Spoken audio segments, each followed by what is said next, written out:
I think I'm waiting to make sure that I have everyone. Okay. Should I tell them to start? Yeah. Tom?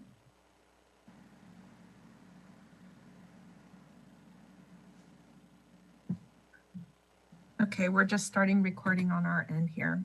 You let me know when you're ready, Tom, so I can let them know. Sure, I only see 4 council members on, so I know we have quorum, but why don't we give a couple minutes more for the others to join, if possible? I think we're waiting for council members Peñalosa, actually Mayor Pro Tem Peñalosa and Council Member Becerra. We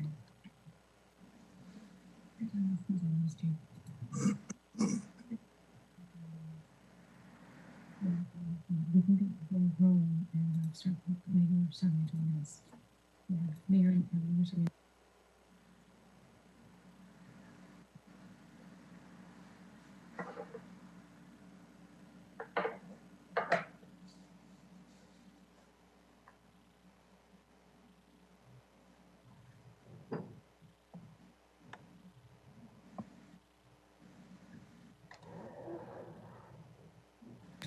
Okay, Mayor. Great. Do we have everybody on?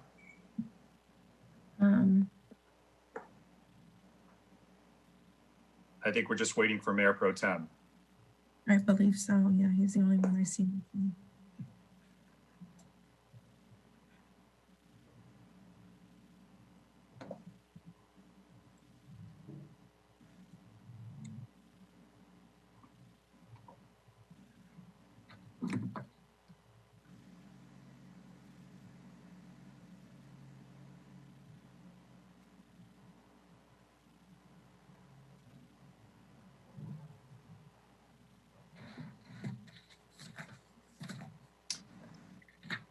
So I was about to say, it was always difficult to get to meetings before because of traffic and, just other things, commute time.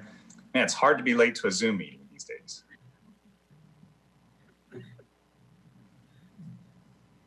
But I'm guilty of it sometimes as well, so. Well, Mayor Sarmiento, I think we still have the technology traffic. Yeah. That's right. And Zoom and some Zoom meetings going long. So that always happens. Yes.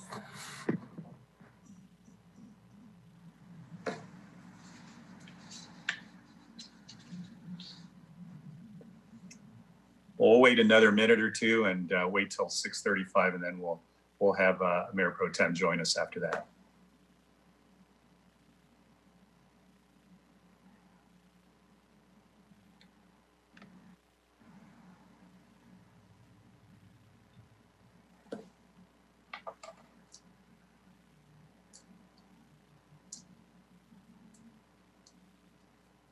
Mayor, I just spoke to Mayor Pro Tem. He just didn't notice the time, so he will be connecting really soon.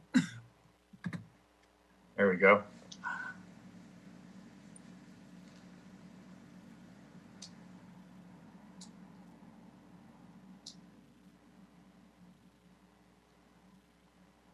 Perfect. I see him coming on. Why don't I go ahead and call this meeting to order? Everybody, I hope everybody is well and safe, doing as well as we can under the circumstances. Welcome everybody to tonight's special meeting of the Santa Ana City Council for January 12th, 2021. Let me just begin by telling everybody this is a new system that we're starting with, so thank you to our clerk and her staff for putting this together. As we said, we were going to roll this out on the 19th. We've already had 2 meetings since to kind of do trial runs, so this will be one more. So if everybody can please mute while you're not speaking so we can get clear audio on this. And let me go ahead and begin the meeting. I think somebody's mic is on. Maybe if we can mute that mic. as we're speaking, and then when we're called, we can go ahead and unmute ourselves. But let's go ahead and start with the Pledge of Allegiance, and wherever you are, if you can, please stand and put your right hand over your heart and repeat after me. I pledge of allegiance to the flag of the United States of America and to the republic for which it stands, one nation under God, indivisible, with liberty and justice for all. Thank you, everybody. Let's go ahead and let me turn it over to the clerk so she can call roll. Thank you, Mayor. Councilmember Becerra, Here. Councilmember Hernandez, Present. Councilmember Lopez, Here. Councilmember Mendoza,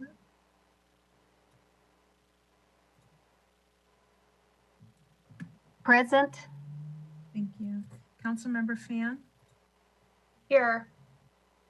Mayor Pro Tem Peñalosa, Present. Mayor Sarmiento. I'm here.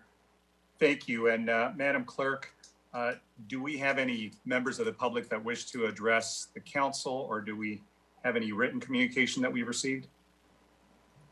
We did receive communications and support and in opposition, and that is all on the website. I did not get an opportunity to go through them, and then I forwarded all the emails that I received today, all the correspondence. And we do have members of the public who would like to speak. Sure, go ahead. Okay.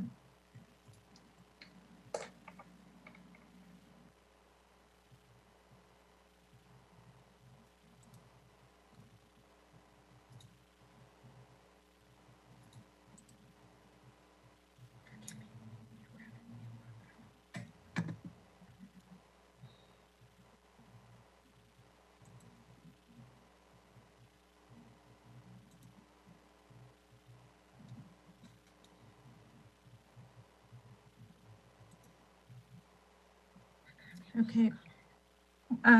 Numbers with the last three numbers 506. If you would please select the microphone unmute feature on your device.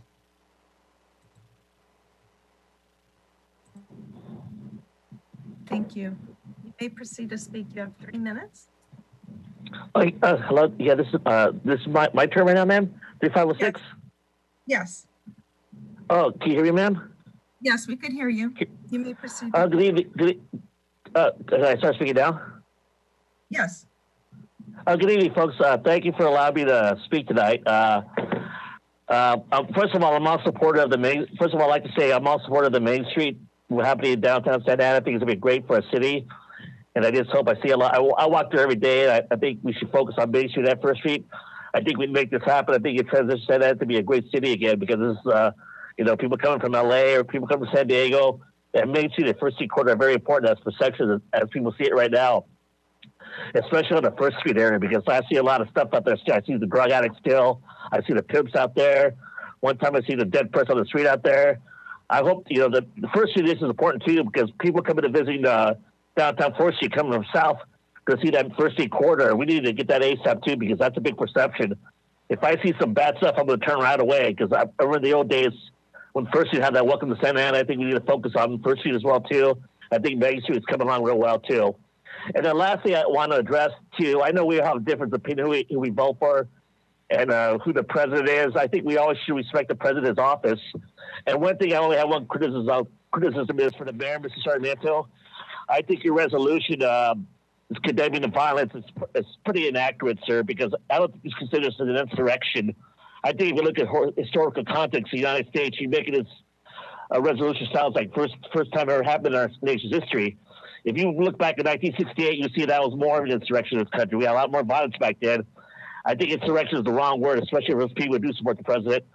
And also, I think the resolution should have been more of like stopping the condemning of, a more resolution supporting, get people out there to be aware of COVID-19, because the signs are not working.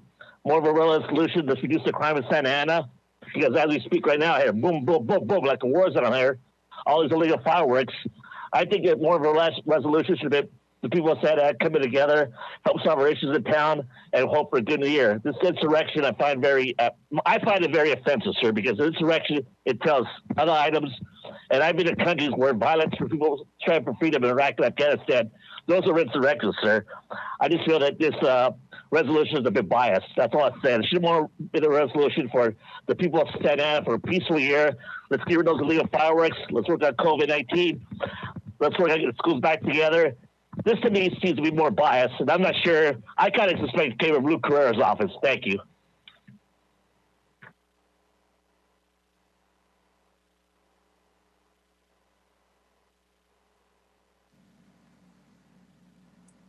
Madam Clerk, do we have any more speakers? Yes, we do. Caller Hello? with the last number 010. Yes, you may proceed with your comment. All right, thank you. Yeah, I have a few comments today. This is Victor Mendez. First and foremost, one that addresses the broader city here. The other night, on Sunday night, I was witness to an apprehension of a car theft, and about 10 units rolled up for two suspects. I know we talked about motor vehicles and protection of public safety. I'd really encourage one member of the council, all the council, to discuss this with Chief Valentine. It just seemed to be just an overkill from the standpoint of doing the job right. And like I said, about 4 or 5 units were laying around long after the suspects have left. And, you know, we need those cars out there on the street in an effective manner.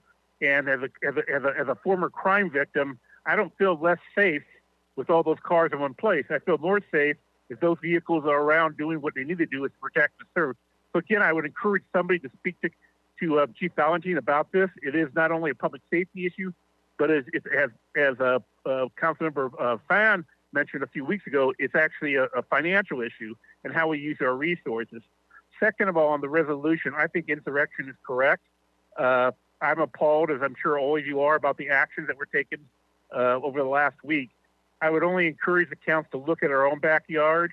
During my own campaign, I was subject to a lot of harassment. My family was abused over the phone. There was a lot of very harsh words spoken about our good police officers, you know, taglines, and I'm still to this day, as I speak freely, called a stooge. This is not the type of environment I think we need for our children. And if we're going to start condemning, we need to look at ourselves as to what we enable and what type of positive behavior we enable, and what type of example do we set for our children and for our residents. So after this resolution, I hope I'll see great leadership coming out of the council in this respect. We just have to do better, and why don't we start with our own community before we start condemning others? Lastly, on the pharmacy issue, I would just make it simpler on yourself and maybe ask the council to vote on the resolution for a minimum wage of $15 during COVID.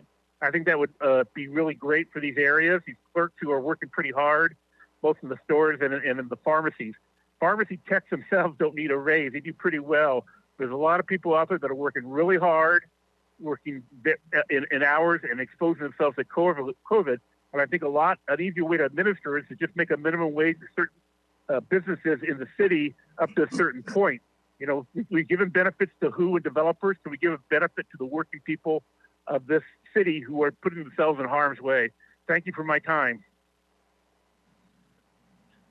Thank you, Victor. Right, Thank you, Thank you, Vince. Okay, and Zoom ID Luzana Figuera, if you would please. I have no comments for you tonight. I apologize if there was for some reason my name put on a list. Yes, the only way you can participate is by being admitted, and so otherwise you won't hear the meeting. But you can go to YouTube if it's up and running. I do understand that we were having technical difficulties with YouTube, and I know our video engineer is working on that. Thank you. Maria, Zoom ID, did you want to provide a comment?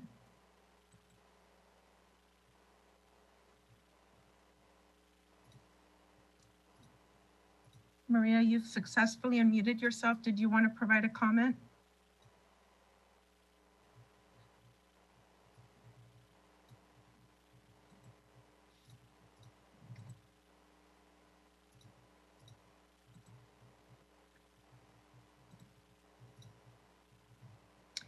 Okay,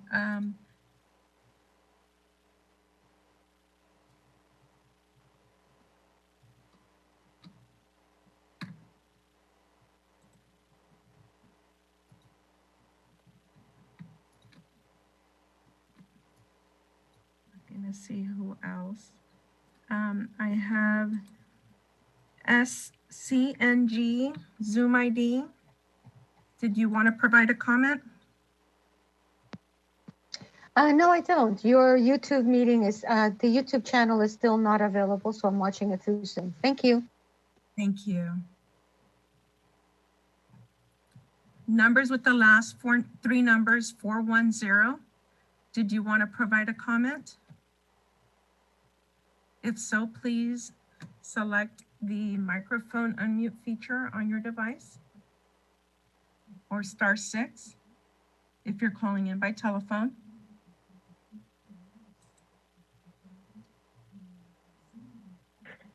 Hi, am I in the meeting? Yes, you may proceed with your comment. Hi, my name is Derek Smith. I'm the political director for USCW Local 324. I just wish to speak on the item brought forth by Mayor Sarmiento and Councilmember Pham in support of it. Our members, and we have 20,000 in LA and Orange County, have been hit very hard by the COVID virus. And the industry in the very beginning paid hazard pay, but they phased it out months and months ago in the end of May and early June. This step the council is prepared to take or explore is enormously important to our membership. And so I applaud you for considering this, and on behalf of our membership, it means an awful lot. Thank you very much. Thank you. And caller with the last three numbers, 231. If you want to provide a comment, please dial *6 if you're calling in, or if you can select the microphone unmute feature on your device.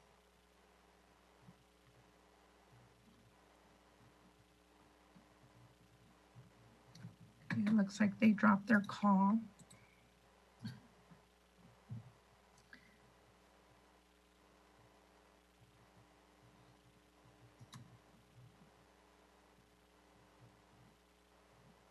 Zoom ID.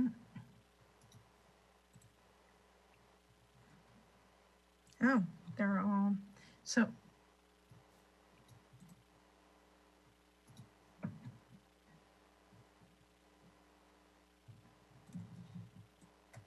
It looks like that's all the, oh, I have one more joining in, Earl Schmidt, and I'm waiting for him to join in. And I think that's the last one that I have.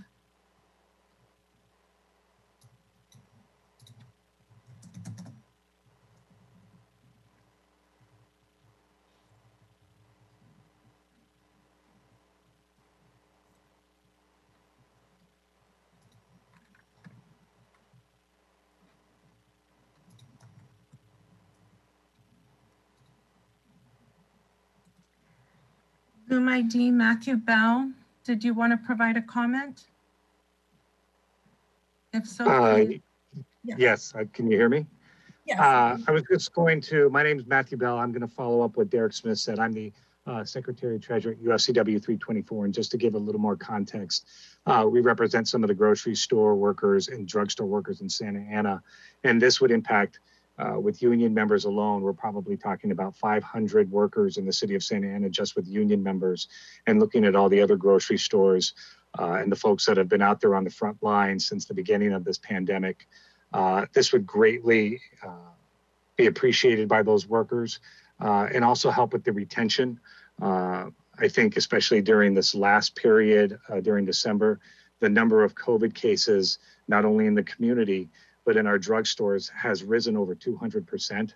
And just retaining employees in the store has been incredibly difficult. And grocery store workers and drugstore workers take their jobs incredibly seriously on feeding and the community and providing prescriptions and everything that's needed. And just in retention alone, this would go a long way into assisting those frontline workers who often go go without. And to also put in perspective, there was a report that came out that unlike other industries, the grocery industry and the drugstore industry have had huge profits since the onset of COVID. So, and it's not a concern that it's something that these companies can't afford to do. They definitely can. And it's the money that and profits that they've earned should go back into the pockets of those workers that have put their lives on the line since this pandemic started. So I really appreciate the council and the mayor putting this forward, and I hope it moves forward. Thank you.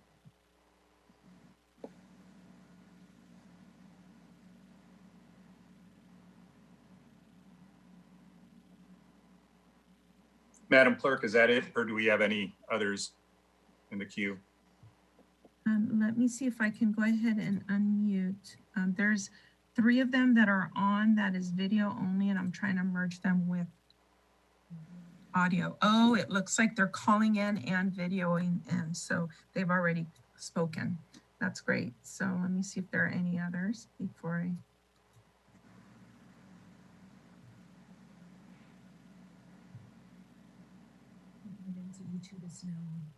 Oh, okay, it looks like that is everyone, and YouTube is now back on. Our video engineer was able to. Great, thank you for that, Madam Clerk. And as we preface the meeting, we knew there were going to be, it's an imperfect process. It's a work in progress. So we're getting there. But thank you for all the good work. So we only have 2 matters for consideration tonight. And the first one is a resolution condemning the insurrection and violence that occurred last Wednesday, January 6th at the U.S. Capitol, and also calling for a peaceful transition of power. And I believe there is some language that was provided by Madam City Attorney for consideration, or is in the process of being drafted. So let me go ahead and ask Madam City Attorney if she has any comments to make, if there's any presentation or a brief background on this. Mayor, thank you, and members of the City Council.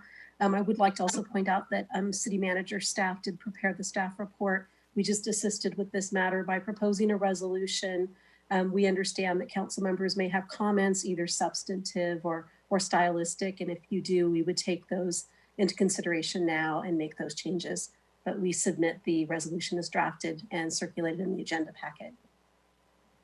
Great. Is anybody from the city manager's office, do they want to comment on the staff report?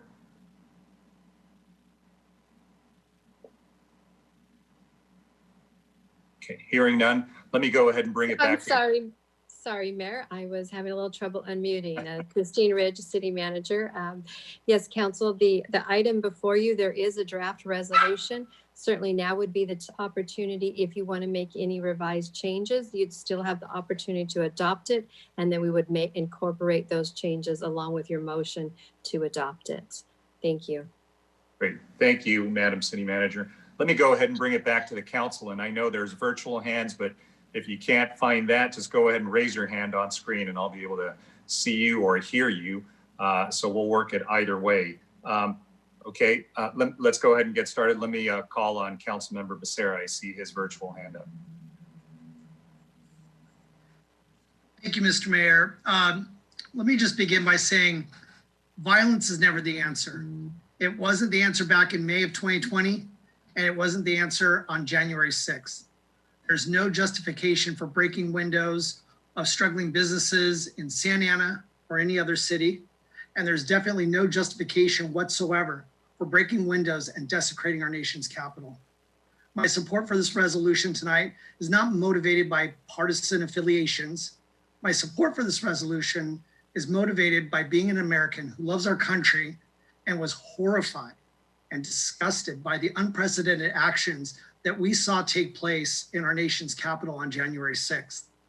I want to express my appreciation to the members from both houses of Congress who did not allow the violence to deter them from returning to their respective chambers and carrying out their constitutional duties in certifying the results of the election.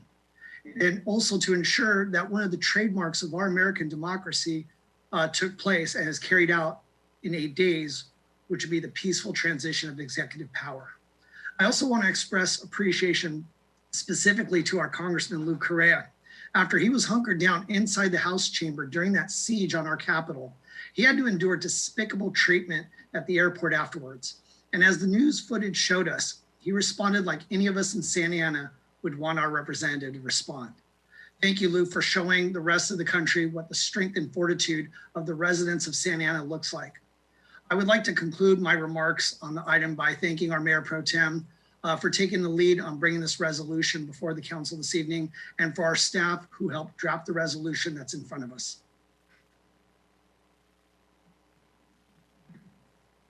Thank you for that, council member. Anyone else? Maybe, on something like this, why don't we go ahead and kind of do a round robin on this, and I'll call on you and go ahead and just make your remarks. But I'll start with Mayor Pro Tem because I see his hand up. Go ahead, Mayor Pro Tem. Thank you, Mr. Mayor. I just wanted to thank staff for bringing this forward and providing the language in the resolution. I just wanted to kind of reiterate a little bit what my council colleague, Councilmember Becerra, said. I personally, and all of us on this call, on this council, took an oath of office that we would, then we solemnly swear that we would protect and defend the Constitution of the United States against all enemies, foreign and domestic. What we saw on January 6th, which so happened to be my birthday, and that's how I spent it, sitting on the couch watching the horrified terror unfold on national television, was an attack on our United States Constitution by domestic terrorists that charged our Capitol and held, and desecrated our United States flag, our Constitution, our duly elected lawmakers on both sides of the aisle. And it was horrifying to see. One of the most sacred, buildings in our democracy was vandalized, damaged. And these are the type of things that we see in countries around the world, not in the United States of America. Countries around the world envy the democracy that our country has protected and held for centuries. And this is what we saw, not in 1930, not in 1920, in 2021. And it was upsetting. I condemn the violence and the destruction we saw on January 6th, just as I condemned the violence and destruction we saw all last summer. And the difference, though, was that a year ago, people were upset and marching and protesting for social justice and people's lives, not for a frivolous election fraud that didn't happen. So I'm happy to bring this forward as a city of Santa Ana, as a protector of our city and the Constitution that I took an oath to protect, to condemn what we saw last Wednesday. It was terrible to see, and I wholeheartedly stand by this resolution. Thank you, Mr. Mayor. Thank you, Mayor Pro Tem. Let me go ahead and call on Councilmember Hernandez. Thank you, Mr. Mayor. I want to echo what my colleagues, Mayor Pro Tem Peñalosa and Councilmember Becerra said. It was a really traumatic thing to watch on TV, especially, growing up in a community like ours. It's a community that we're already exposed to so many adversities, and to have to feel uncomfortable and to feel that discomfort in your own home as an American, that's not a good feeling. And much like Mayor Pro Tem Peñalosa said, I stand with justice. I stand with making sure that we do everything to do right by the American people. And as people were marching and peacefully protesting last year, we saw a lot of people being met with a lot of aggression, with folks that were arrested for jaywalking. And to see people break into a symbol that should represent hope and justice and peace, and to make it a place of reckoning, was extremely traumatic, and I think my colleagues are bringing this forth, and as a city we condemn that violence. Thank you, Council Member. Councilmember Lopez, any comment? Yes, thank you, Mayor Sarmiento. I just want to begin by thanking staff for putting this resolution together for us. I read the resolution about 3 times, not because I have an issue with it being brought forth, but because of the language in the resolution, or I should say the absence of clear language that describes what we witnessed. And in 2018, there was nuns peacefully protesting at the Capitol, and they were arrested. And not too long ago, the Capitol Police arrested more than 150 peaceful protesters, many of them who were sexual assault survivors, who were there, exercising their First Amendment right to protest the Kavanaugh nomination. And not too long ago either, people in wheelchairs, people that live with a disability were arrested for asking for Medicare for all. And so this should never be and will never truly be a conversation about good protesters versus bad protesters, because the insurrectionists at the Capitol were white supremacists. And we understand that, the stated purpose of this mob of white supremacists was there to overturn an election, to prevent the transition of power, to interfere with our democracy. And of course, I condemn violence. That is not something that I think that we all condemn violence. That is a given. I want to be very clear about that. But to me, it's very important to be very clear in describing what we witnessed. There were people there that had guns, people there that had riot gear, people there that had zip ties, people there that had bombs. And we need to be specific in naming the problem, which is white supremacy. And so that is what I want to see in this resolution. And we can no longer continue to ignore this because it's not going to get us anywhere. And I do believe that when we name the problem, we will be able to work towards finding a solution. And so language to me is very important. And I want the people of Santa Ana to feel that we're not just doing this for political theater, that we really are standing up against white supremacy, not just in our city, but in our country. And I think that, language, as I said, is important and is going to help us drive policy. So we need to be very clear and specific here. Thank you. Thank you, Councilwoman. Thank you for those comments. Council Member Mendoza. Thank you, Mayor Pro Tem Sarmiento. I condemn the violence as well.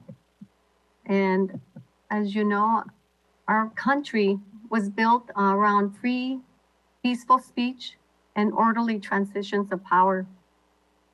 These are the very pillars that our democracy was built on. As a veteran, I gave much of my life and commitment to defending my country, and that includes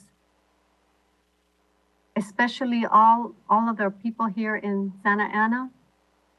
I take it especially personal. It's painful.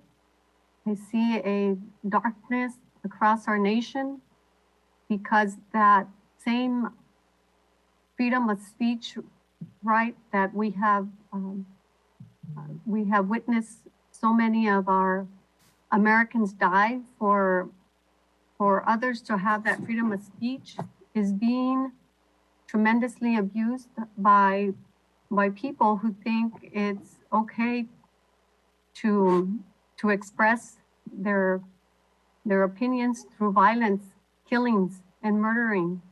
And I see, though, in the sentence that I see all of this sadness and darkness in our country, I see a very bright future with hope and returning to commitment. And you know, that very reason is because of the change in leadership.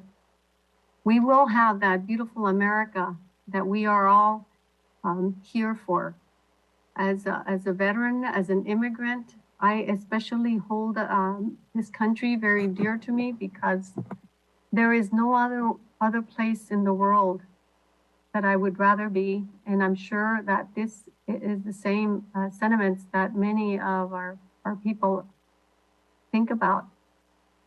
So this resolution is in support of how the city of Santa Ana and us as city officials are condemning such violence and such expression of freedom of speech. So I am is especially grateful to be under the protection of the red, the white, and the shining stars.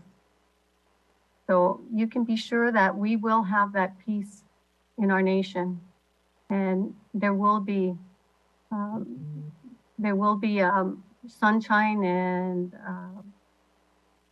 and comfort once all of this has blown over and the perpetrators have been actually perpetrators will be imprisoned, and who knows for how long, because this is an act of treason. And I cannot believe that in our history, in my history here with in the United States, that I never dreamed that I would ever see such treacherous acts. And I am honored to support this proclamation on behalf of the city of Santa Ana. Great. Thank you, Councilwoman. Councilmember Pham? Hi, thank you so much. Thank you, Mayor Pro Tem, for bringing this item forward. My heart is racing because I am so upset thinking about what happened last week. It's no secret that I'm a refugee, my family are refugees, and we came to this country fleeing an insurrection against the government. And to see these domestic white supremacist terrorists storm our capital and attempt a coup to overthrow a duly minted election, an election that was fair, that was the safest in all of American history because they lost, is abhorrent. I have to say that. I 100% agree with everything that my fellow colleague council members have said, especially Councilmember Lopez, who mentioned, these are white supremacists and neo-Nazis. Look through any of the photos. You will see neo-Nazi paraphernalia, white supremacist symbols, Camp Auschwitz shirts. These are not just your typical Trump supporters. There have been many Trump rallies. There have been GOP rallies. That's peaceful protest. And if we disagree, philosophically or politically, that's fine. That's your First Amendment right to protest. But to storm the barricades, to beat our officers and result in the death of 2 veterans, one of whom was an officer, and later another officer who died by suicide as a result of what he saw at the Capitol that day, is worth condemning. And I'd also like to say this is an insurrection. The definition of an insurrection is an act of revolt against civil authority or an established government. This is what these terrorists did. We have to make sure we include that. I also reviewed the draft language, and I just want to thank, city staff or city attorney's office for turning this around so quickly. I know that it's traumatizing for many of us to have watched the events unfold throughout the day. And I know some callers, some commenters have been trying to equate this to the Black Lives Matter protests of this summer, but that is clear whataboutism. Again, like Mayor Pro Tem Peñalosa stated, the protests were a result of the murder of Black men and women in their homes, walking down the street unarmed. They were fighting for civil rights. And all of us here have condemned any type of looting or violence and all of that. But the reality is those protests matter because someone like my mom, who doesn't speak English, who just watches television, told my husband not to drop campaign signs off at night because he has darker skin, he's Indian American, and she was afraid he was going to get shot. That's the reality of many people of color in our communities. And that's what the protests are. These treasonous actors were not merely protesting, they were attempting to overthrow the government and hurt our duly elected officials. I've heard, Congressmember Linda Sanchez talk about her experience halfway through tears because she thought she was going to die. And for anyone to excuse these as a couple, bad actors is completely missing the point. So I definitely support this resolution. I want to add a few particular choice language. I want to make sure that, for example, in the sixth whereas, where it says where extremists with intent to harm life, we include where violent white supremacist and neo-Nazi extremists. It's important to indicate that they had a philosophy that they were trying to promote. So I would like to add that to the resolution. In the next line, I'd like to clarify that it was an attempted coup. Despite their best efforts, despite the guns, despite the IEDs, they did not win. Our elected officials continued with the work of the people and made sure to certify our legitimate election. I'd also like to add a whereas clause indicating that, for example, whereas electronic devices and documents with critical government data left unattended as staff evacuated at breakneck pace were accessed and taken from offices compromising national security. That's what they did. Congress member from the state of Washington said that his laptop was stolen. What information is on there? What bugs were left? That is a threat to our national security, and anyone out there who is in support of our military, homeland security, or national security needs to be up in arms talking about how this is a violation and a bigger threat than we may know for years.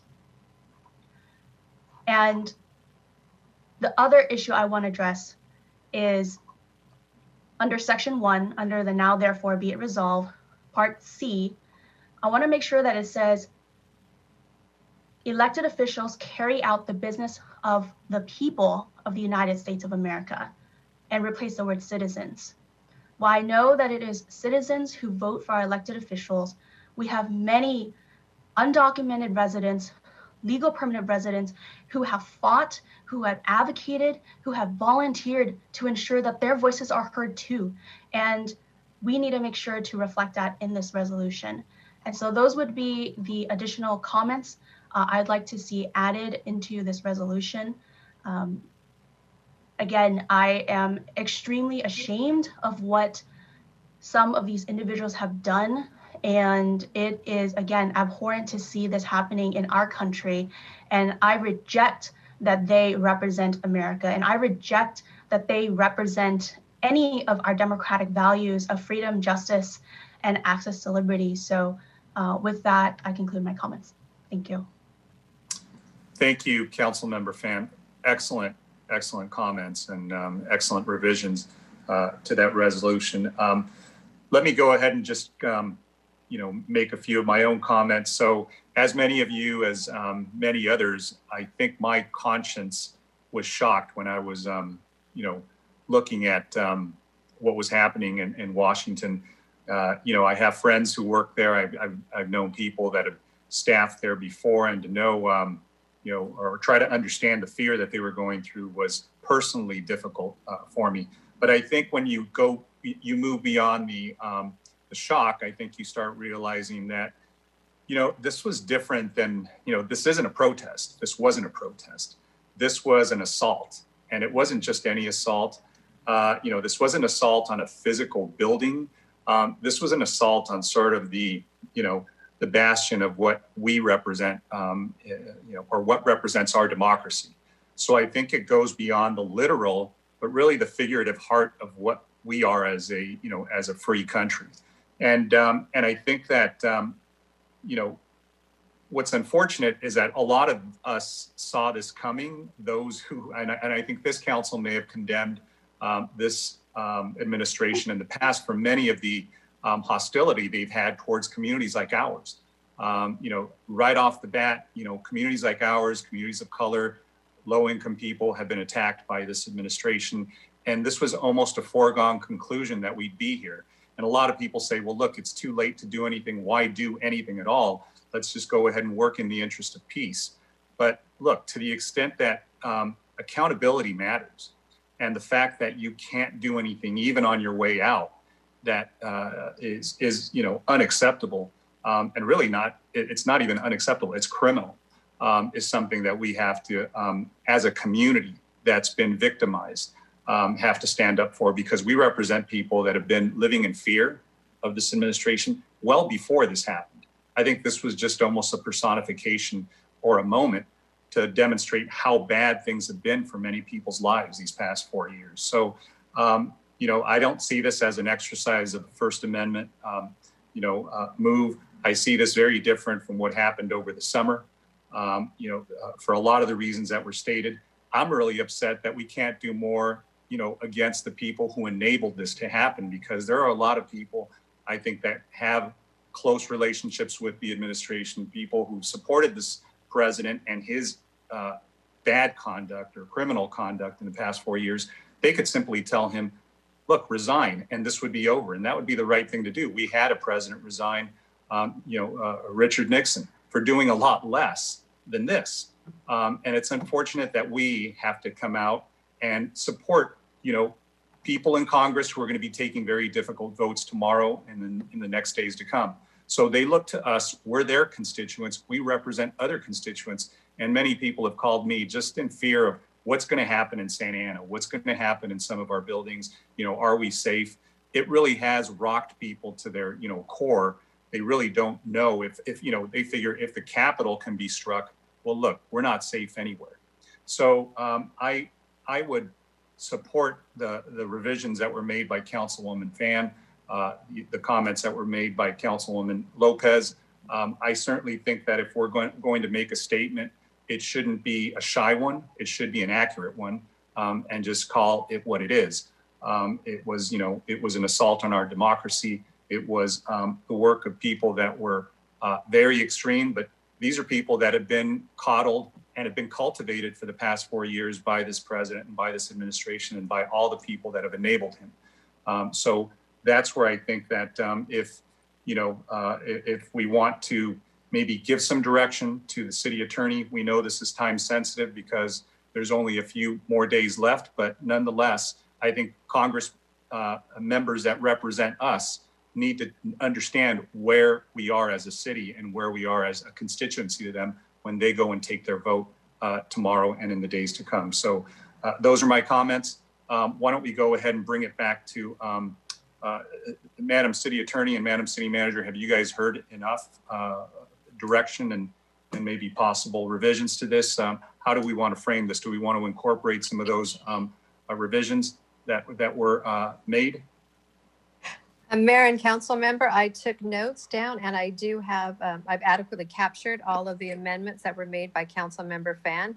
So if you want to adopt the resolution as amended by council member Fan, we certainly can make those changes and issue it immediately. Great, thank you. Let me bring it back to Mayor Pro Tem because I know he kind of led the charge on this, and thank you, Mayor Pro Tem.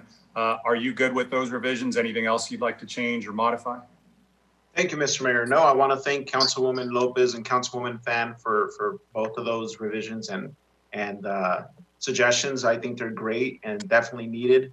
I'm kicking myself because I just glanced over the citizens word and didn't, and absolutely it should say people, the people's business, because there are thousands upon thousands of good people in the United States that call our country home and contribute and do so much for us. So definitely, thank you, Councilwoman. Great. I guess that would be a motion to approve item 1 with the adjustments we just made. I'll second. Great. So we have a motion and a second to adopt the resolution as amended. Madam Clerk, will you please call roll? Mr. Mayor, I think Councilwoman Lopez had her hand up. I'm sorry, Councilwoman, go ahead. Yes, thank you, Mayor Pro Tem. I also want to thank Councilwoman Fan for that. And I just want to be very clear that in the 9th whereas, I would like for it to read, whereas several hours after the attempted coup by the white supremacists. That is my contribution here. Thank you. I'm good with that. So I'll make the motion to approve, Mr. Mayor. Great. And does the second approve of that change as well? Yes. Great. Okay. Any other comments before we take roll? Okay. Seeing none, hearing none, Madam Clerk, go ahead. Call roll, please. Councilmember Becerra, Yes. Councilmember Hernandez, Yes. Councilmember Lopez, Yes. Councilmember Mendoza, Yes. Councilmember Fan, Yes. Mayor Pro Tem Peñalosa, Yes. and Mayor Sarmiento. Yes. Thank you, everybody. Let's move along to the last item, which is an agenda item added by by Councilmember Fan and myself. This is to consider giving direction to the city manager to prepare an ordinance or a resolution requiring large grocers and pharmacies to provide hazard pay to their employees for a defined period of time. And so I'll go ahead and turn it over to Councilwoman Fan to go ahead and lead us off in the discussion. Thank you so much, Mayor. So this is something that I think many of us have thought about, and our lives have just turned upside down with COVID. And I think few people other than those who are, frontline healthcare workers have experienced that change more than our frontline grocery store workers. Many grocery store workers are living paycheck to paycheck, making minimum wage, bagging groceries, getting our goods, and they never expected to be at the front line of potentially being exposed to a life-threatening, virus. And what we've seen throughout the last 9 months or almost a year is that while restaurant revenues have gone down because folks are staying at home, you don't have indoor dining, grocery store revenues have dramatically increased, especially for the large chains and, or large institutions that provide groceries, as well as a lot of pharmacies that have continued to stay open and provided, the vitamin C that you're buying and other medications to ensure, the rest of us can stay home safely. And so that's really part of the impetus here, especially in the spring. We heard a lot about hero pay, hazard pay, and let's make sure we compensate them. And, some actors did. They tried to, or they did for a short while, a small bump, $2 here and there, and then it ended. It ended at the worst time. It ended at the highest bump in COVID infections, right? What we've seen this winter is unlike any other rise in COVID infections in the history of this pandemic in the last year. It's become worse. It may still get worse because of the holidays, despite the fact that a vaccine is on the horizon. And these, grocery store workers are not being compensated for the risk that they're taking every day. And they can't just quit. They don't qualify for EDD if they just quit. And many of them have now become the sole breadwinner for their family because other members might be, a restaurant worker who's now laid off. And so that's really what this is about. And we're not looking to have, this small corner market of 10 employees, a mom and pop market, pay the hazard pay. We understand that there is an economic balance that we have to reach here. But when you're looking at a store like, Walmart or Costco or Ralph's that has thousands of employees across the country and have made record profits despite the COVID-19 pandemic, workers deserve just a little bit of that. Just a little bit of that to get them along, because we don't know what Congress is going to do. We don't know if they're going to pass a stimulus check. We don't know if any of these workers are going to be able to make their next rent payment or utilities payment or health insurance payment. And so that's what this is meant to do, to help them. And I'm not asking, and the mayor's not asking for an indefinite pay raise. What we're saying is we're putting a time limit on this. You know, we're asking for something like 120 days from the effectiveness of an ordinance, if we do approve one, so that, you know, we can see these frontline workers be carried through. And so it's meant to be sensitive to the economic cases. So again, we're looking for something where it only applies to grocery store workers and pharmacies with 300 employees or more nationwide. We're looking for it to apply to hourly workers, right? Hourly wage workers, they're the ones who are most affected in every scenario, in every economic upturn, downturn, right? They're the last to get any benefit and the first to lose all protections. And I want to make sure that we also have anti-retaliation language. I know that in the Vietnamese community, it is scary. It is scary for someone who doesn't speak English, who doesn't necessarily have the resources or education to really fight for what they believe is right. And by us, if we do approve something like this, having anti-retaliation language ensures that, you know, if they are pushing for it and they're encouraging their employers or supporting this and calling in, that they are not fired for doing so. So that is, you know, really the gist of what we're trying to do. And you've heard from some callers that also our grocery store workers and pharmacy workers are at the highest rate of, you know, getting COVID. And so that's also very dangerous. I'd also like to address some comments that were received from the public regarding this item. It was in written comments.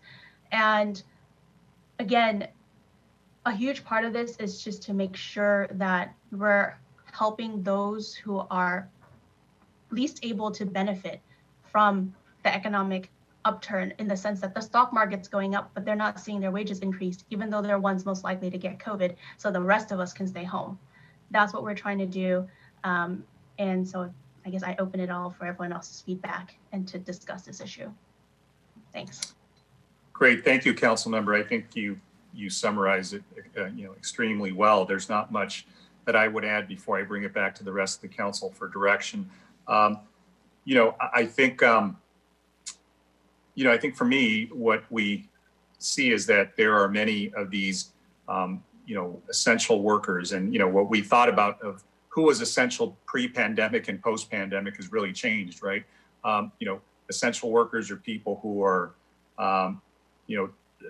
janitors in hospitals, people who are stocking shelves at grocery stores at their own peril. So it really has made us all, force us all to realize who really is valuable in this economy. And I think when all of us go out and to buy, whether it's medicine, whether it's to buy food for our families and for ourselves, we start realizing somebody put those goods and things up on shelves and made it available for us to be to have this convenience, right?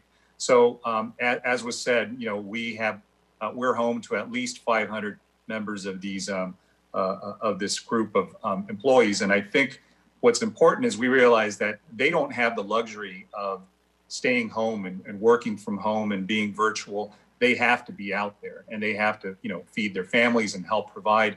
And so that's where I think the distinction lies. There was a really excellent letter that was written from the members of the public. Where do we stop? Where who else? I think what was said by Councilwoman Pham was really on point, where she said, look, a lot of industries unfortunately have been hit. This industry has done well, and that's great. That's a good thing because they are providing a service. But I think what the fundamental fairness is that as an industry develops and grows, they should also make sure that their employees that are going through incredible sacrifice and peril. And we've seen it, with our families. We talk about it, often, that we know that when a person goes out and works, they get sick, they come home, and they, unfortunately transmit that to the entire household and many large households here in the city. I just think that, the direction is pretty basic tonight. We don't need to go into much detail. I think what I think that Councilwoman Phan and I are asking is that staff bring us back, a resolution or an ordinance if it's appropriate, because we know that other cities that have the same concern are going through drafting of their ordinances and resolutions, and then we consider it at a probably the next meeting, or as soon as we can. But we don't have all the details, which is why we're asking the city attorney's office to take the lead, and with the help of the city manager's office, just to bring us back what a resolution would look like and what an ordinance would look like, and what are the pros and cons, so we could weigh that. But I do think that as a city that's home to many essential workers, and especially workers that work in the grocery industry that are incredibly in danger, that they should be treated fair. And I think that's all that this is asking for. And again, I think it has a sunset, or a potential, what had been discussed, a sunset of June. So this isn't an indefinite change. So with that, let me go ahead and bring it back to other members of the council for their comments. I saw Mayor Pro Tems, and then both Council Member Becerra and then Hernandez. Mayor Pro Tem. Thank you, Mr. Mayor. I want to thank you and Mr. Mayor and Councilwoman Fan for bringing this forward. It's something that, we should have done a long time ago. It's definitely long overdue. As we've talked, of course, many different industries have been impacted by the pandemic, but one that has been impacted in a good way, we want these places, these industries to have business, is your grocery stores, your pharmacies, your CVS's, your Northgates, your Food for Lesses, your Costco's. Those, just over the weekend, I know we don't have a Costco in the city, but me going to the Costco at the city over, it's harder to get into a Costco than it is into the U.S. Capitol, because of just how busy the Costco's are. When you go through any grocery store in the city, they're very busy. There's also they're limiting people that come in because of how, trying to social distance. I was at CVS on Bristol and on Warner and Main just last week, picking up my mom's prescription. And there was, as I walked towards the back of a pharmacy, the pharmacy section, there's this poor young woman, employee of CVS, in the cold and flu section, helping like 4 different people with cold and flu over-the-counter medicine. And in my head, I'm thinking, all those people in there are probably, experiencing some kind of COVID symptom, and they don't know it yet. They haven't tested positive. And here you have this young woman trying to just make her a paycheck to provide for her family, and being exposed to whatever's going on out there. People in our grocery stores, our pharmacies, our CVS's, they've been at the forefront of all of this for the last year, going on to a year now, 9 months. And it's been tough for them. I could see it, working long hours. I know initially in the beginning, they were opening these grocery stores up at 6, 5 in the morning for older citizens, and staying open very late. And it's, they are true heroes, in a way that they have been heroic. They've been out there stocking our shelves and making sure that we have the essential needs that we need at our home. So I'm definitely supportive of seeing something come back to us. What that looks like you said, Mr. Mayor, whether it's a resolution or an ordinance, I'm not sure yet, but I would be supportive of moving in this direction. Thank you, Mayor Pro Tem. I think Councilmember Becerra was next. Thank you, Mr. Mayor. And I wanted to thank you and Councilmember Fan for bringing this before us. Growing up, my dad worked in grocery stores. And, Mayor, as you said, the definition of what an essential worker is today during the pandemic, and what it will be post-pandemic, has changed. It's not simply someone that works in a hospital or is out enforcing the law on our streets, but it's the folks that had to go to work and had to provide essential services for the rest of us to be able to not have to go out, and to try to flatten that curve and minimize the spread of COVID. With that being said, my father was in a grocery store. My father worked for bigger chains, and he was able to be represented by brothers and sisters at UFCW. But during toward the end of my dad's career, he was in smaller grocery stores. And so when I hear these thresholds as to what we would consider for hazard pay, my dad would be out. And I know growing up, I mean, we weren't living the lap of luxury. So I can only begin to imagine if I grew up during a time like this and my father working for a small grocer, it would really be helpful, I imagine, for us to be able to have that hazard pay. So what I would ask for our staff to do, I think where we're going with this, whether it's going to be a resolution or ordinance, I think we're heading in the right direction. I think our hearts are in the right place. What I would just ask our staff to do is just also consider what the impacts could be if we were to expand that scope of where the hazard pay would be in effect, because I don't think COVID really understands, oh, sorry, this is a grocery store of 300 or more. We'll just go ahead and avoid this store. So I think a lot of frontline workers are putting themselves out there in danger and to exposure. And I think that we should just, at the very least, and I think Councilmember Fan mentioned that, yes, we are trying to be sensitive to the economic realities of some of our small businesses, but I just don't, I couldn't sleep if I were not to at least ask for us to consider what the impacts would be for smaller businesses, because those workers matter just as much as somebody working for a larger store. Thank you. Thank you. Thank you for your comments, Councilman. Councilmember Hernandez, and I think then Councilwoman Lopez. Thank you, Mr. Mayor, and thank you, Councilmember Fan, for bringing up such a critical topic right now. I think, much like Mayor Pro Tem Peñalosa said, it's long overdue. What I would like to see is I'd like to see it expanded, much like Councilmember Becerra mentioned. I think that we need to integrate different sectors of essential workers. And for me, having grown up in this community, I think that one of the biggest impacts that we've had is our healthcare workers. I would like to see it expanded to them. I would also like to see that expanded to the workers at our city testing sites. And moving forward in the future, I know that we're going to have vaccination sites.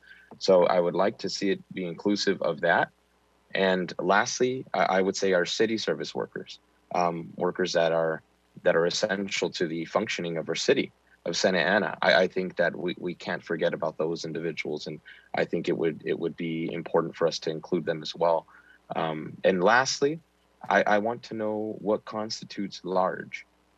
Is that based on the number of employees? Is that based on the size of your business, size of your building, the amount of people that you can have at occupancy?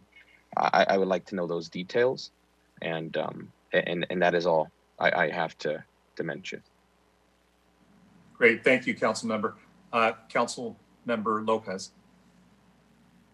Thank you, Mayor Sarmiento, and thank you, Councilwoman Pam, for bringing this. I really wish I would have had enough time to add my name to this, because I do think it's so imperative that we move quickly. This is an issue that is very personal to me, as many as you know, and have come to learn about me. I was at the front lines of this pandemic, and my entire immediate family is considered an essential worker. My sister is a nurse. My dad works at a grocery store, Union grocery store. My brother is a driver for Grubhub, and it goes on. And so I think that this is a really great way for us to show people how much we appreciate and care for them. And grocery stores are, grocery store workers are some of the least paid workers in our economy. And every day they get up and they go to work knowing that they can be, that they can come home sick, and not knowing how COVID is going to impact their physical health, but their financial budgets at home. And so, I worry about my dad every day, and I wish he didn't have to go to work during a pandemic. But our bills don't stop. And I know like many American families, their bills don't stop either. And so hazard pay is nothing, absolutely nothing, compared to the billions of dollars that these big box chain stores like Costco, Walmart, Amazon have made in profits. And just to give you an example, Kroger made in 2019 16.7 billion, and in 2020 they made 63.4 billion. So they are doing really well. And the stay-at-home orders have been expanded. Orange County is still in a purple tier. Essential workers, we have all heard this. They don't want any more applauses. They want actual tangible solutions to the problems that they are seeing and experiencing. And, Councilmember Fan, you can probably elaborate on this, but as I did say, my interpretation of big box is Amazon, Walmart, Albertsons, Target, Rouse, Bonds. It's not the small businesses, small mom and pop shops. And so, I in doing my due diligence, I learned that Long Beach has also an urgent ordinance in place, and the County of LA also has similar policy in place. And I do think that it is imperative that as a county seat that we help lead Orange County and stand up for our working families. And so I am very much supportive of seeing an ordinance here in the city. And I just want to leave you all with this, that, my dad migrated from a war-torn country, and he is one of the strongest human beings that I know. And, hearing him speak about consistently having to mourn the loss of his coworkers is something that is very devastating to him and to us. And so I just want to ask all of you to be supportive if you can, and if you have any questions, to reach out to any of us and we can answer them. And furthermore, to be kind to all of the retail workers that are getting up every day and providing the basic human essentials for us. Thank you. Great. Thank you for that, Councilmember. I think everybody's spoken with the exception of, and I see Councilmember Fan's hand up, but real quickly, let me just ask Councilmember Mendoza if she has any comments. I think that'll wrap it up with everybody, and then I'll bring it back to you, Councilmember. Councilmember Mendoza, do you have anything to add? Yes, I thank you, Mayor Sarmiento. I concur with my colleagues. It's right on point. I believe that the people who have continuously risked their lives and gone into work at these grocery stores and the pharmacies are deserving of a little extra pay so that they can continue to provide support for their families. In my own family, I have 3 essential workers, and they don't get any hazardous pay or any combat pay. And so if I can help individually here in the city of Santa Ana to bring some kind of equity to these frontline workers, it is my pleasure. That's why I was elected and my fellow colleagues were elected, so that we can represent each of our residents in this manner. So I'm very happy and honored to support this resolution to compensate the people who risk their lives for us. Thank you. Thank you, Councilmember. I think Councilmember Fan, you had your hand up. Yes, so thank you to all of my colleagues for the questions and proposing ideas. I think one of the things I forgot to mention was actually regarding the amount of hazard pay. One of the things we were looking at is $4 of hazard pay for a period of 120 days for hourly workers. That's limited. It's not a huge jump for a super long period of time. It's really, again, just to help bridge folks through this time until we can really get everyone vaccinated and be safe. And thank you so much to Councilmember Lopez for discussing your family's exposure during this time. My sister is an essential health worker. She's an optometrist, and she has to see patients every day, and she touches them every day. And so she just got her first vaccine dose, but that still doesn't mean our family is safe or bubble is safe, because we don't have the vaccine, and we still have to go to the grocery store, and these other families are doing that. I do want to address Councilmember Becerra's comments regarding the smaller businesses, I think one potential solution that staff may want to look at for those that are not considered big box, or at least what I suggested as considered large grocer or pharmacist, which means employers with 300 or more employees nationally, as a large grocer or large pharmacy, is to look at a tiered system. You know, maybe if you have 100 employees nationally, then you might only do $3 or $2 or something like that. So if you have a smaller business, you know, you still have some type of hazard pay, but it's not so onerous where a mom and pop couldn't afford it. And I think that's the last thing we want, but we want to be able to respect that issue. So just an option to throw out there for staff to look at. I also think the comments that Councilmember Hernandez made regarding our other essential workers is incredibly valid, and especially with our healthcare workers. I think that I don't have any particular facts on what, whether it's these healthcare agencies or how they're doing, or these hospitals or service providers. I know, at least again, anecdotally, my sister's optometry office was actually closed for a period of time during the COVID shutdowns, and then was opened up again, and she's, seeing patients. So that is an impact on the small businesses that are still healthcare providers. I only have facts regarding, big stores or like Trader Joe's. I go to my local Trader Joe's on South Bristol, and it's packed every day, even if there is social distancing required. So that's really where we want to make sure that those who have enough to share do so. And for those who are not, that we, find ways to spread the wealth anyway, if we can. Great, thank you for those comments. I know that all of us have kind of given quite a bit, but Councilmember Becerra, I think you have one more comment.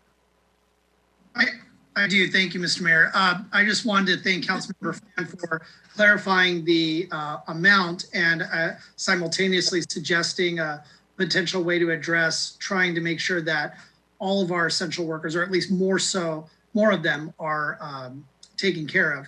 And the other thing I would also ask staff to look at is, we're looking at this as hazard pay. We're looking at this as impact due to COVID. And right now, what we've been hearing from the county is that they're hopeful, God willing, they're able to accomplish this, that they're going to have vaccines out to the majority of the population by midsummer. And so I would like to ask our staff, as they're looking into potential items to bring back before us, that they look at, rather than just 120 days, maybe rather 180 days, something to kind of take us closer to where we will have more of the population vaccinated, and our frontline workers will face less of a hazard being out there doing the work that they're doing every day. Great comments, everybody. So I think staff, you probably have sufficient direction. Is that good for you, Madam City Attorney? Yes, I just wanted to mention that we will continue to monitor the other cities in the County of Los Angeles. I know the board in LA voted 4-0 recently to move forward. They expect to have theirs finalized by January 26th, which would be in advance, for you to bring it forward. I just wanted to mention that their measure, I think Councilmember Hernandez asked, well, what about the size? Their measure is going to apply to publicly traded companies or those that have at least 300 employees nationwide and more than 10 employees per store. So I think what we'll do, many of you have offered your comments, is we'll work with city staff and the city manager's office to provide you different alternatives. And also, if any of you have input during the interim, please, feel free to forward it to us, and we'll just provide it to you at the time, and then you all can decide exactly what elements you want to include in your ordinance.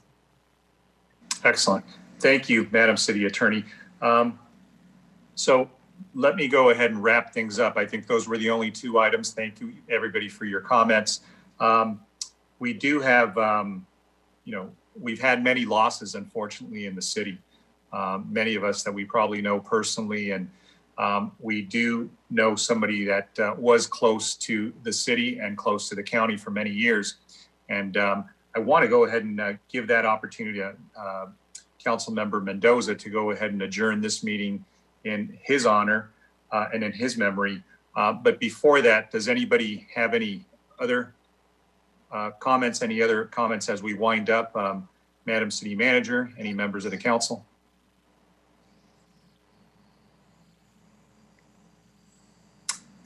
Council, I was waiting for the city manager. I thought I saw her unmute.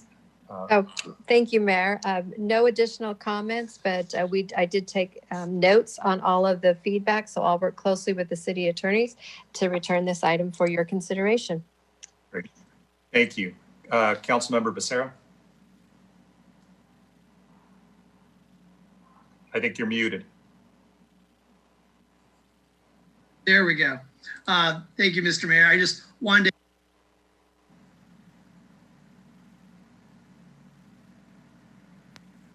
Hold on. All right, are we good? We're good. Okay. One more time. I just wanted to ask that all of us keep one of our young library workers in our thoughts and prayers, Miriam Lopez, who helped out with Teen Space and tutoring at the library, is currently suffering from severe brain trauma, and she's fighting for her life as we speak. So I would just ask that we all keep her and her family in our thoughts and prayers. Great, thank you for that. Let me go ahead and pass it over unless anybody else has any closing remarks. Turn it over to Councilmember Mendoza to go ahead and adjourn in the memory of Ray Virches. Go ahead, Councilwoman. Thank you, Mayor.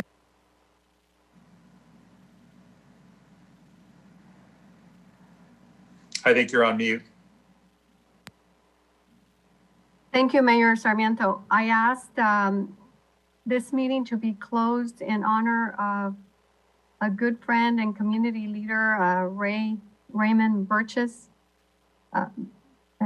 As we learned early this morning that he had passed away due to COVID. He had been hospitalized for about 2 weeks, and unfortunately his body was not strong enough to sustain the rabid symptoms of COVID. Ray Virches was a community leader. He attended local high schools, and he belonged to many community boards and committees here in Santa Ana. He was a very conscientious and kind and a giving man. He volunteered to protect his country. He served in the Marines for 4 years. He served honorably, and upon his discharge, he opened up his own landscaping company, and he continued to be involved in the community in that way. He then, his landscaping company then turned into what is currently the Virches Consulting Company. So Mr. Virches was always a very present person, giving in to his community, and always being present in whatever it is that was being asked of him. He was always volunteering his time, his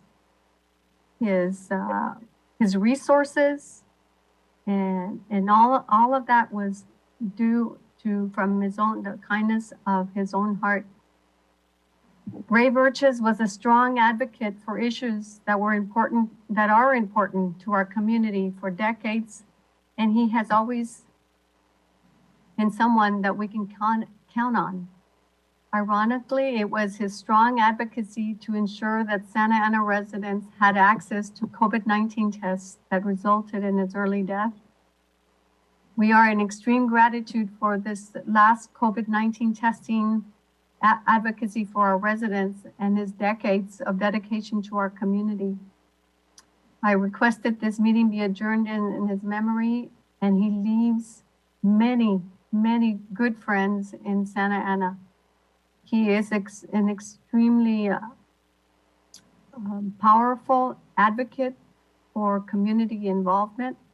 And thus, Ray Burgess deserves the honor, the gratitude, and the appreciation from the city of Santa Ana.